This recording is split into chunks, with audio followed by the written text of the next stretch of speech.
अस्सलामुअलैकुम मरज़ाइद here and I welcome all of you. जीअं त पंहिंजो टॉपिक हले पियो, मेजर जेको टॉपिक इहो ह्यूमन फिजियोलॉजी जो, हुन में पाण इलाही शयूं करे आयासीं। अॼु जेको आहे पाण कंदासीं ह्यूमन लिवर। ठीकु आहे।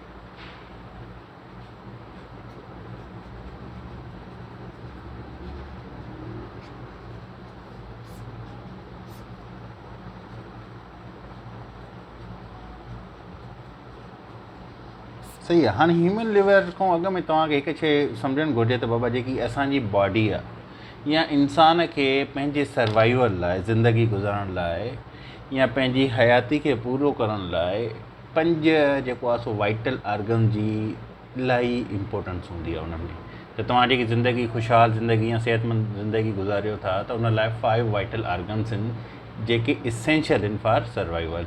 हाणे उहे 5 कहिड़ा कहिड़ा आहिनि? उन में ब्रेन अचे थो, ठीकु आहे, हार्ट अचे थी, किडनी आहे, लिवर ऐं लंग्स आहे। ठीकु आहे। हाणे ब्रेन एंड हार्ट खे पाण डीपली पढ़ी आया आहियूं। ठीकु आहे। ऐं आई होप कि उन में को अहिड़ो क्वेश्चन न हूंदो जेको तव्हांखे न ईंदो हूंदो। हाणे जेको आहे पाण किडनी, लिवर एंड लंग्स जेके 3 पंहिंजा रहंदा उनखे पाण पूरो करण जी कोशिशि कंदासीं। उनखे थोरो थारोली बि पढ़ंदासीं जीअं तव्हांखे हिकु अंडरस्टैंडिंग अची वञे टॉपिक जे बारे में। त पोइ अंडरस्टैंडिंग अचण जो मक़सदु इहो हूंदो आहे त तव्हां जॾहिं थारोली पढ़ंदा आहियो न, रटो न वणंदा या तव्हां MCQ सिर्फ़ु पढ़ो था, टॉपिक खे नथा ॾिसो या उनजी फंक्शनैलिटी खे नथा ॾिसो, सिर्फ़ु तव्हां वञी करे हिकिड़ो MCQ खणी हुनते रटो वञी छॾियो किथां बि ॾिठो, त हुन में इहो हूंदो आहे तव्हांखे यादि अचे त बसि ॻाल्हि ख़तमु। पर जॾहिं तव्हां हिकु टॉपिक पढ़ंदा न थारोली, त पोइ हिकु उहे शयूं तव्हांजे माइंड में रहिजी वेंदियूं, तव्हांखे ख़बर पइजी वेंदी आहे। तव्हां जॾहिं ॿुधण खां पोइ पाण ऑब्ज़र्व कंदव या हिकु ॿ वञी करे शयूं सर्च कंदव या उनखे रीड कंदव त उहे शयूं तव्हां लाइ ईज़ी हूंदियूं। ठीकु आहे। तव्हां उनखे डाइजेस्ट करे सघंदव, तव्हां उनखे रिटेन करे सघंदव for a long time period. ठीकु आहे। त हिकु इलाही घणे अरसे लाइ उहे तव्हांजे ज़हन में रहिजी वेंदियूं। त इन जे करे ई तव्हांखे मां थोरो डीपली कराईंदो त जीअं तव्हांजे ज़हन में इहा शइ रहिजी वञे त बाबा थी सघे थो माण्हू अॼु खां 2 महीननि खां पोइ पेपर थींदा, 6 महीननि खां पोइ थींदा, साल खां पोइ थिए थो। 2 साल ई हिकिड़ो वॾी जेको आहे सो लॉन्ग बैटल हूंदी आहे जेकी तव्हां विढ़ंदा आहियो सरकारी जॉब लाइ। त उनजे लाइ तव्हांखे इहे शयूं ज़हन में हुजनि लाज़मी आहिनि लॉन्ग पीरियड लाइ। ठीकु आहे। लॉन्ग लास्टिंग हुजनि, ईअं न हुजनि त शॉर्ट साइटेड हुजनि, बिल्कुलु ई तंग नज़रिए या तंग जेको आहे सो शॉर्ट पीरियड लाइ हुजनि त तव्हां जेको आहे सो उनखे रटो आहियो जेसि ताईं पेपर थियो न थियो त पुराणो विसरी वञे। ठीकु आहे। त हिनखे थोरो डीपली ॾिसंदा कयो। अच्छा, हाणे मां तव्हांखे ॿुधाए थो बाबा 5 जेके वाइटल आर्गन्स हूंदा आहिनि जेके एसेंशियल हूंदा आहिनि for survival of human being. ठीकु आहे।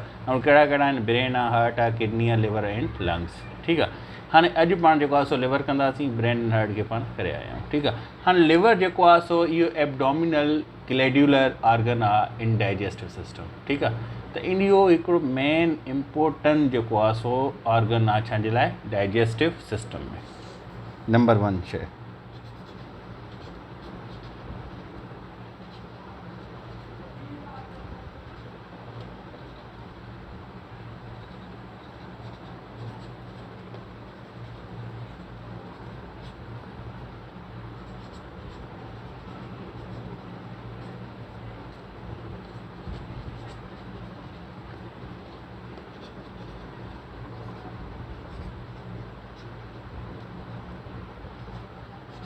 सही आहे। डाइजेस्टिव सिस्टम जे लाइ ही हिकिड़ो मेन इम्पोर्टेंट आर्गन आहे। सही आहे। हाणे इहो लोकेट किथे करे थो? लिवर असांजी बॉडी में किथे हूंदो आहे? इहो राइट अपर जेको आहे सो एब्डोमेन, ठीकु आहे, या अंडर डायफ्राम हूंदो आहे। सही आहे। नई लोकेशन जेकी आहे सो लोकेशन बि पुछंदो आहे त भाऊ किथे आहे? ठीकु आहे। त राइट अपर जेको आहे सो एब्डोमिन या जेको आहे सो अंडर डायफ्राम।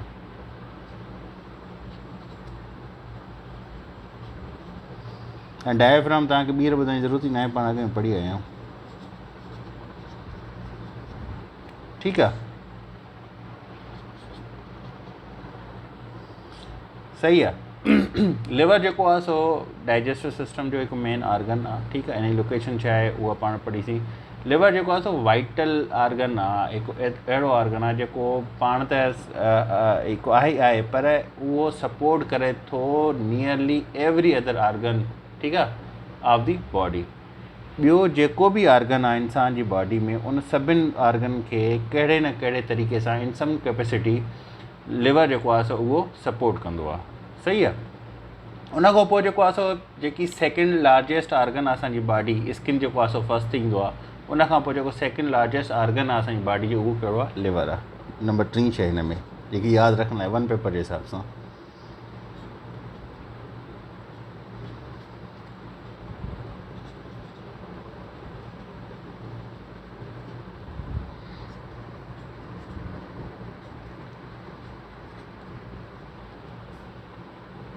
ठीकु आहे, ऑफ दी बॉडी। त असांजी बॉडी जो आफ्टर स्किन, हाणे स्किन जेकी आहे सो उहा लार्जेस्ट आहे, इहो यादि रखी छॾिजो। छो त ॾिसो न, पेर जे टो खां शुरू थी वञे सिधो वारनि ताईं ख़तमु थी थिए। स्किन जेकी आहे सो वॾे वॾो ऑर्गन आहे। सेकेंड नंबर ते जेको असांजे जिस्म जे अंदरि ऑर्गन आहे उहो कहिड़ो आहे? लिवर आहे। ठीकु आहे। हाणे अकॉर्डिंग टू अमेरिकन फाउंडेशन, इहो हिकिड़ी मां रिसर्च पढ़ी हुई, बुक बि आहे मियां शफ़ीक जो, उन में बि आहे इहा शइ। त अमेरिकन जेको आहे सो फाउंडेशन, लिवर फाउंडेशन आहे, उहो चए थी त बाबा जेको वेट आहे लिवर जो उहो 3 पाउंड आहे। 3 पाउंड थींदो आहे ऑलमोस्ट 1.4 किलोमीटर।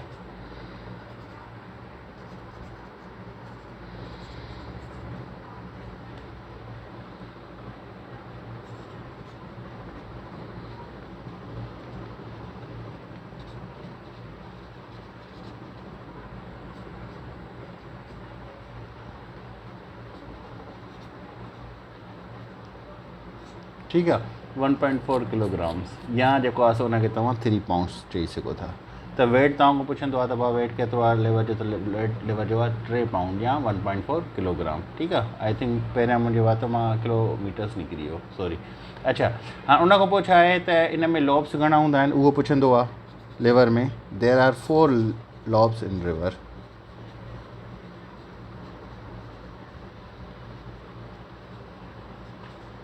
ठीकु आहे। लिवर जे अंदरि 4 लॉब्स हूंदा आहिनि। कहिड़ा जेको आहे सो उहे इलाही सॉफ्ट हूंदा आहिनि, पिंकिश ब्राउन हूंदा आहिनि। जेकॾहिं तव्हां हिनखे यूट्यूब ते वञी करे ॾिसो या गूगल ते सर्च कयो। ठीकु आहे।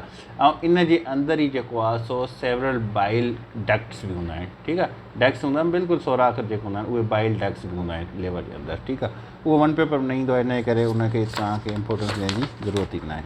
बसि हीअ शइ तव्हां यादि रखी छॾियो त जेको आहे सो एब्डोमिनल ग्लैंडर इन जी जेको आहे सो डाइजेस्टिव सिस्टम में मेन रोल थो प्ले करे। लोकेशन छा अथसि, सेकेंड लार्जेस्ट आहे, वेट केतिरो अथसि। ठीकु आहे। लॉब्स घणा अथसि, there are 4 lobes in liver. हाणे उन खां पोइ अचे थो हिन जो फंक्शन छा आहे। हाणे फंक्शन लिवर जा इलाही सारा आहिनि, तव्हां को हिकु फंक्शन न आहे, मतिलबु कॉपियस अबंडेंट जेको आहे सो हिन जा फंक्शन्स आहिनि। ठीकु आहे। पर जेको हिन जो मेन जेको फंक्शन आहे उहो कहिड़ो आहे? डिटॉक्सिफिकेशन आहे, मेटाबॉलिज़म। ठीकु आहे। जंहिंमें उहो रेगुलेशन ऑफ ग्लाइकोजन स्टोरेज करे थो, हार्मोन रेगुलेशन में मदद ॾिए थो। उन खां अलावा प्रोटीन जी मेटाबॉलिज़म थिए थी, डाइजेशन सिस्टम में हे कमु ॾिए थो। उन खां अलावा जेके RBCs, रेड ब्लड सेल्स जेके बची वेंदा आहिनि न, पुराणा थींदा आहिनि, उनखे छा थो करे? डीकम्पोज़ करे थो। सही आहे। त फंक्शन्स में नंबर 1 में अचे थो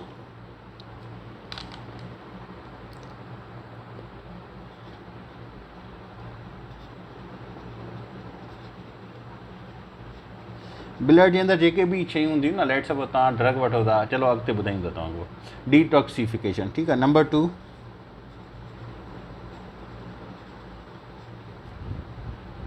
मेटाबॉलिज़म। ठीकु आहे। मेटाबॉलिज़म खे पाण वॾो डिटेल में पढ़ियो आहे, यादि हुजणु घुरिजे त मेटाबॉलिज़म छा आहे। ठीकु आहे। उन खां पोइ आहे हार्मोन जी रेगुलेशन करे थो इहो। ठीकु आहे। Hormone regulation.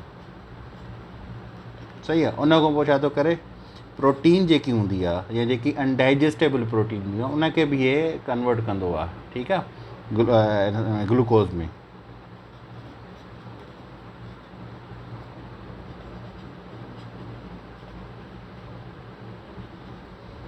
ठीकु आहे। नंबर 5 ते कहिड़ो हिन जो फंक्शन आहे main?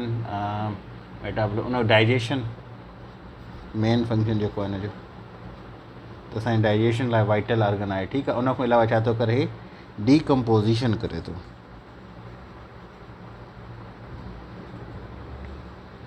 Of RBCs, red blood cells. ठीकु आहे। इहो तव्हांखे यादि हुजणु घुरिजे त RBCs छा आहे। ठीकु आहे। हाणे इहे कुझु आहिनि, हे चंद हिन जा फंक्शन ई न आहे, कंप्लीट हिन जा फंक्शन। हिन जा फंक्शन इलाही वधीक आहिनि, लाइन लिस्ट जेके आहे इलाही वधीक आहे, पर जेके मेन आहिनि जेके पुछंदो आहे वन पेपर जे हवाले सां, त उहे इहे 6 मोर देन इनफ आहिनि। ठीकु आहे। हाणे छा थो करे? लिवर प्रोड्यूस कंदो आहे बाइल।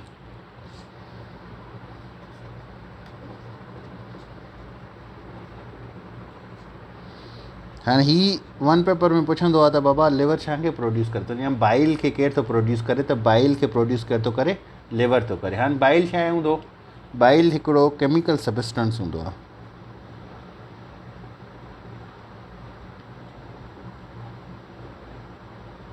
केमिकल पाणी वारी का, ठीकु आहे, अहिड़ो सभु हूंदो। हाणे इहो छा थो करे, इहो ब्रेक डाउन करे थो, इहो टोड़े थो छाखे, फैट खे, ठीकु आहे। इन करे फैट खे टोड़े थो त ईज़ीली डाइजेस्ट थी वञे फैट, ठीकु आहे। फैट माना हुनजी जेको आहे सो क्वांटिटी वधीक आहे, ठीकु आहे, त उन छा थो करे अञा वधीक ज़रनि में टोड़े करे, त जीअं हुनखे असांजो जिस्म जेको आहे सो लेवर उहो ईज़ीली डाइजेस्ट करे, ठीकु आहे। हिन जो फंक्शन छा हूंदो आहे, त हे ब्रेक डाउन कंदो आहे।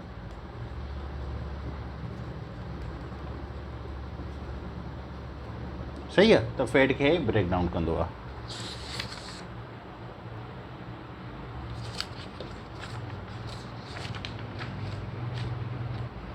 हाणे अचूं था पाण ॿी शइ ते, त बाबा हे त पाण हिन जो फंक्शन पढ़िया। हिन जो ॿियो जेको फंक्शन आहे उहो कहिड़ो आहे, जेको आहे सो जेके ॿिया एलिमेंट आहिनि, ठीकु आहे, चङो त यादि अची वियो तव्हां न, इहो जेको आहे सो प्लाज़्मा, ठीकु आहे, प्लाज़्मा खे बि छा थो करे, प्रोड्यूस करे थो।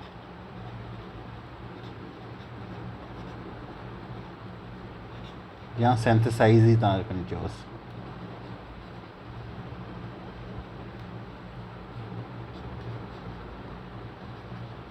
ठीकु आहे, ब्लड जे अंदरि जेकी हूंदी आहे प्लाज़्मा, ठीकु आहे।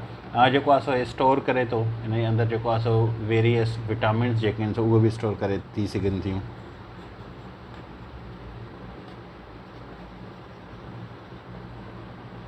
कहिड़ियूं कहिड़ियूं, ए डी ई के, ही जेके आहिनि फैट सॉल्युबल विटामिन्स, इहे उहे विटामिन्स जेके असांजी बॉडी में अंदरि पाण सेंथेसाइज़ थींदी, ॿाहिरां वठण जी ज़रूरत एतिरी न आहे हूंदी, ठीकु आहे, असांजी बॉडी हुनखे पाण प्रोड्यूस करे सघे थी। बी एंड सी जेके इहे वाटर सॉल्युबल हूंदियूं आहिनि, जेके असांजी बॉडी में रहंदियूं आहिनि, जीअं असां वठंदा आहियूं उहे ख़ारिज थी वेंदियूं आहिनि वेस्टेज जे थ्रू, सही आहे। B12 खे बि ही स्टोर कंदो आहे, सही आहे।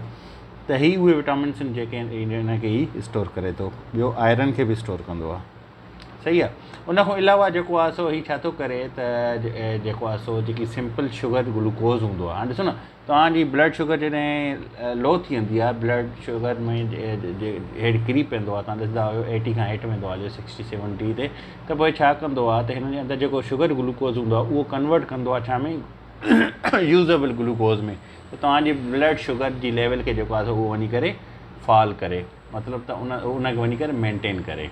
इहो बि हिन जो हिकु मेन फंक्शन आहे। ऐं जीअं हिन में पाण पढ़ियोसीं त डिटॉक्सिफिकेशन, हे मां तव्हांखां विसरी वियो। हाणे डिटॉक्सिफिकेशन छा जी थी सघे थी, हाणे डिटॉक्सिफिकेशन तव्हां ईअं सम्झो त असांजी जेकी तेज़ाबियत आहे, जॾहिं बि कहिड़ो माण्हू हूंदो आहे जेको नशेई आहे या जेको ड्रग एडिक्टेड आहे, जेको एल्कोहल जो या ड्रग्स जो यूज़ेज करे थो, त उन्हनि जी ब्लड में जेको आहे सो टॉक्सिक्स अचनि था, तेज़ाबियत ईंदी आहे, त पोइ लिवर छा कंदो आहे, उन बॉडी मां उहे डिटॉक्सिफिकेशन कंदो आहे, तेज़ाबियत खे ख़ारिज कंदो आहे या कढंदो आहे, ठीकु आहे। उनखां अलावा ही छा थो करे, हेमोग्लोबिन, इंसुलिन, या जेको आहे सो तव्हां ईअं सम्झो जेके एक्सेसिव हार्मोन्स हूंदा आहिनि, ठीकु आहे, उनजी लेवल खे बैलेंस करे थो, ठीकु आहे, हीअ हार्मोन रेगुलेशन करे थो, इंसुलिन थी वई, हेमोग्लोबिन थी वई, इन जी लेवल खे इहो बैलेंस कंदो आहे, ठीकु आहे। उनखां अलावा छा थो करे, त जेकी RBCs आहिनि, जेके पुराणा RBCs थी वेंदा आहिनि, ठीकु आहे, उनखे डिस्ट्रॉय कंदो आहे ब्लड सेल्स खे, ऐं उन जॻह ते नवनि खे क्रिएट कंदो आहे, ठीकु आहे। उनखां अलावा जेको आहे सो मेटाबॉलिक जेको फंक्शन हूंदो आहे असांजो, ठीकु आहे, मेटाबॉलिज़म, त जेको जॾहिं असांजो खाधो जेको डाइजेस्ट थींदो आहे, उन में जेको आहे सो लिवर जो जेको आहे सो वाइटल रोल आहे, ठीकु आहे। इहो छा थो करे, इहो कार्बोहाइड्रेट्स खे, लिपिड्स खे, प्रोटीन खे जेको आहे सो मेटाबोलाइज़ करे थो छा में, यूज़फुल सबस्टेंस में। ऐं यूज़फुल सबस्टेंस खे तव्हां आसान सिंधी में ईअं सम्झो त बाबा जेके बि पाण कार्बोहाइड्रेट्स वठूं था, लिपिड्स वठूं था, या प्रोटीन वठूं था, इंटेक कयूं था, जॾहिं इहे लिवर में वञे थी, त इहो उनखे छा थो करे, त उनखे नंढनि सबस्टेंस में, अहिड़नि सबस्टेंस में टोड़े थो, जीअं ग्लूकोज़ थी वियो, कोलेस्ट्रॉल थी वियो, ठीकु आहे, या फॉस्फोस लिपिड्स थी विया, या लिपोप्रोटीन थी विया। हाणे इन्हनि जे अंदरि उनखे प्रोटीन खे, कार्बोहाइड्रेट ऐं लिपिड्स खे उहो टोड़ींदो आहे या विरहाईंदो आहे, उनजी शक्ल चेंज कंदो आहे, पोइ उहे छा थींदो आहे, त इहे पोइ वञी करे कोलेस्ट्रॉल, ग्लूकोज़, लिपोप्रोटीन वञी करे थ्रू आउट जेके बि बॉडी जे अंदरि सेल्स आहिनि, सभिनि खे वञी करे न्यूट्रिएंट प्रोवाइड कंदा आहिनि, ठीकु आहे। उनखां अलावा लिवर छा थो करे, इहो जेको आहे सो अनयूज़ेबल पार्ट ऑफ प्रोटीन जेकी मां शुरू में तव्हांखे ॿुधायमि, उनखे कन्वर्ट करे थो अमोनिया में, ठीकु आहे। इहो मेन शइ आहे, हिन यादि रखिजो।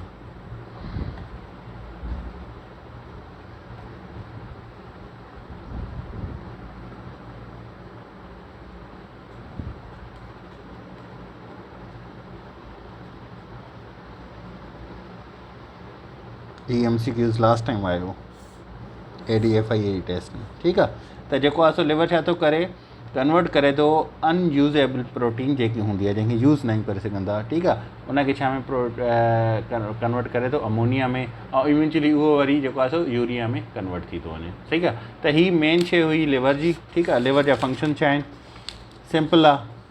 लिवर में इन खां वधीक को MCQs न ईंदो भाऊ। लिवर जेको आहे सो किथे आहे, लोकेशन छा अथसि, लिवर जो लार्जेस्ट ऑर्गन खां स्किन खां पोइ सेकेंड नंबर ते आहे, हिन जो वेट छा आहे, ठीकु आहे, लोब्स केतिरा अथसि, उनखां अलावा फंक्शन्स कहिड़ा कहिड़ा अथसि, ठीकु आहे। उनखां अलावा इहे पुछंदो आहे त जेको आहे सो प्रोटीन खे छा में कन्वर्ट कंदो आहे, अमोनिया में, जेकी अनयूज़ेबल हूंदी आहे, जेकी यूज़ बॉडी न आहे कंदी, ठीकु आहे, उनखे, ठीकु आहे। बाइल किथे प्रोड्यूस थींदो आहे, लिवर में थींदो आहे। बाइल छा आहे, केमिकल सबस्टेंस हिकिड़ो हूंदो आहे, उहो छा थो करे, फैट खे ब्रेक डाउन करे थो डाइजेशन जे लाइ, सही आहे। मेटाबॉलिज़म छा आहे, हार्मोन रेगुलेशन, जेको खाधो जो जेको पहिरियों डाइजेस्ट थींदो आहे, उहो प्रोसेस सॼो हार्मोन जी रेगुलराइज़ेशन करे थो, हीअ जंहिंमें हेमोग्लोबिन अची वई, इंसुलिन अची वई, ठीकु आहे, या कहिड़ा बि एक्सेसिव हार्मोन, उनखे जेको आहे उनजी जेकी लेवल आहे उनखे बैलेंस करे थो, ठीकु आहे। ओल्ड ब्लड सेल्स खे डिस्ट्रॉय करे थो, इहे हिन जा फंक्शन्स आहिनि। इन खां वधीक लिवर में उहो को बि क्वेश्चन न आहे ॾींदो। इंशाल्लाह सुभाणे हिकु नए टॉपिक सां मिलूं था।